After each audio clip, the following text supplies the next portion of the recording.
বাংলাদেশের লজ্জা হওয়া উচিত। তারা কেন বিশ্বকাপ খেলতে গেছে? আমি এতদিন জানতাম বাংলাদেশের বোলাররা বিশ্বের সেরা বোলার, তবে তারা শুধু দুর্বল দলের সাথেই পারে। লিটনকে কোন কৌটায় একাদশে রাখে বাংলাদেশ, এটা আমি এখনো বুঝতে পারি নাই। ইন্ডিয়ার বিপক্ষে লজ্জাজনক হার দেখে লাইভে এসে বাংলাদেশকে নিয়ে কি বললেন পাকিস্তানের সাবেক ক্রিকেটার শহীদ আফ্রিদি। দর্শক, আজ শক্তিশালী ভারতের বিপক্ষে টসে জিতে আগে বোলিং করতে নেমেছিল বাংলাদেশ। এদিন বাংলাদেশের হয়ে সবচেয়ে রান করেছে বোলার ছিলেন রিশাদ হোসেন। রিশাদ 3 ওভার বল করে 2 উইকেটের বিনিময়ে 43 রান করেছিলেন।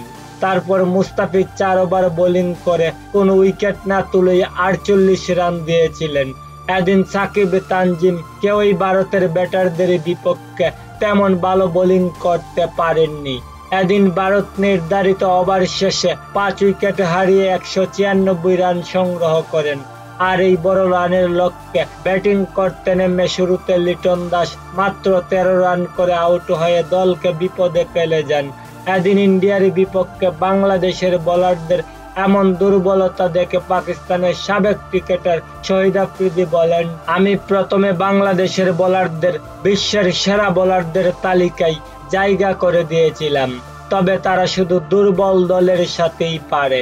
এছাড়াও তিনি বলেন, লিটন দাসকে কোন কৌটায় একাদশে রাখে বাংলাদেশ দল তা আমি এখনো বুঝতে পারি নাই।